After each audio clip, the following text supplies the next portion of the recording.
Axel Kahn, parlons des vaccins. Vous êtes, je le rappelle, vous êtes généticien. Donc vous connaissez bien. Les vaccins, je suis biologiste, je suis médecin. Oui, voilà. Biologiste. Bon, la course au vaccin s'accélère. Axel Kahn. Le futur vaccin développé par les Allemands de BioNTech, associé à Pfizer, a suscité une embellie incroyable. Nous sommes impatients, nous pensons que ce vaccin va arriver. Soyons prudents, non? Alors, il faut être prudent et exact. Alors, voilà. D'abord, ce n'est pas le vaccin qui est le plus en avance. Le vaccin BioNTech, Pfizer ou Moderna ne sera pas disponible sans doute avant la fin de l'année ou le début de l'année prochaine. Alors qu'il y a 2 vaccins chinois qui sont Sinovac et Sinopharm qui commencent d'être administrés en masse outre la Chine, en 2 pays. Le Maroc, Sinopharm, et les Émirats arabes unis, Sinovac. En masse. Ces 2 vaccins fonctionnent. Ce sont des vaccins old-fashioned, c'est-à-dire ils ont été faits par l'ancienne manière qui consiste à inactiver des virus et à injecter les virus inactivés. Et c'est ce que fait la Russie aussi, je crois. Non, la Russie fait des virus recombinants. Voilà, la Russie fait la même chose. Les Chinois vaccin Sputnik 5. Voilà, les Chinois font aussi la même chose. Ils font tous les Chinois. Vous savez, c'est un immense pays. Et AstraZeneca développe également ce type de vaccin. Et Johnson & Johnson a ce type de vaccin. Il y a 3 types de vaccins qui sont développés aujourd'hui. Il y a les tout nouveaux vaccins, il n'y a pas d'équivalent, qui sont les vaccins ARN. Ça, c'est Pfizer, BioNTech, Pfizer et Moderna. Il y a les vaccins inactivés, classiques. C'est vraiment les Chinois qui sont le plus en avance. Ils sont déjà sur le marché, pratiquement. Et puis, il y a les vaccins qui sont des OGM, qui sont des virus recombinants, des adénovirus recombinants. Ça, c'est AstraZeneca. Ce sont des Chinois. C'est Johnson & Johnson. Et c'est Sputnik. Et c'est Sputnik, c'est un vaccin à vecteur viral, en quelque sorte. Hein, c'est bien cela. C'est bien cela. C'est bien ça. J'ai essayé de me renseigner un petit peu. Mais vous êtes bon, vous savez. Mais non, pas du tout. Mais ARN messager. Alors expliquez-nous. ARN messager, ça veut dire quoi? Parce que je comprends pas. Là. Vous allez comprendre, parce que je suis assez clair d'habitude. Bon, ben je sais, c'est pour ça que je vous le demande.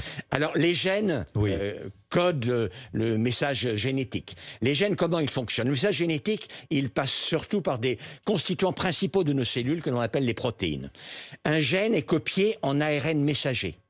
Cet ARN messager, ensuite, est traduit en protéines. Pour faire des vaccins, il faut qu'il y ait une réaction immunitaire contre les protéines. Pour avoir une réaction immunitaire contre les protéines, soit on prend des protéines sur les virus inactivés ou des protéines qui sont synthétisées comme ça, soit on prend l'ADN qui ensuite va faire la synthèse, commander la synthèse de protéines. Ici, pour la première fois, on prend la phase intermédiaire. L'ARN messager, qui est au milieu. Et c'est lui que l'on va injecter. Il n'y a pas encore de vaccin. Après, on l'injecte, on l'enrobe de lipides afin qu'il puisse pénétrer dans les cellules du corps. Voilà, ce qu'on appelle des liposomes, etc. Voilà. Mais c'est de l'ARN comme ça qu'on a synthétisé, naturellement. Bon, et de là, notre résistance, donc, au coronavirus. Alors, la résistance, elle viendra simplement d'une réponse immunitaire contre les protéines. Une réponse immunitaire. Contre les protéines. On crée une réponse immunitaire. Mais pour savoir si elle va être durable, il faut savoir si c'est à la fois une réponse immunitaire qui... Combien de temps va Alors, durer? attendez. À la fois une réponse immunitaire qui stimule la sécrétion des anticorps, mais également ce que l'on appelle l'immunité cellulaire, c'est-à-dire qui arme les globules blancs pour lutter contre les virus. C'est cette double immunité qui est la plus protectrice. Mais alors, on ne sait pas combien de temps durera la protection de ce vaccin contre le virus. Si je vous ai parlé de l'immunité cellulaire, c'était pour répondre à cette question.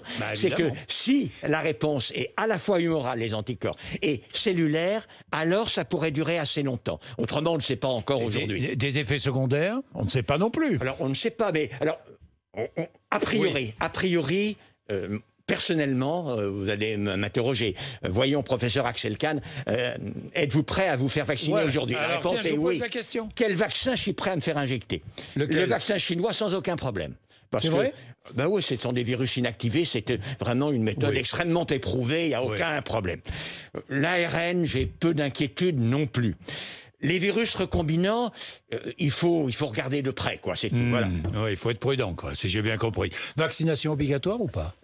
Je crois que ce serait une mauvaise idée dans l'état où est la France. Je vous ai parlé de mon mal à la France. Oui. Dans cet état de non-réceptivité à toutes les recommandations venant des autorités, de contestation de toutes les autorités, qu'elles soient médicales, scientifiques ou bien venant de l'État, je crois que la réaction qui serait provoquée par une obligation de se faire vacciner ne permettrait pas d'atteindre le même niveau de protection qu'une persuasion par des gens persuasifs. Moi, par exemple.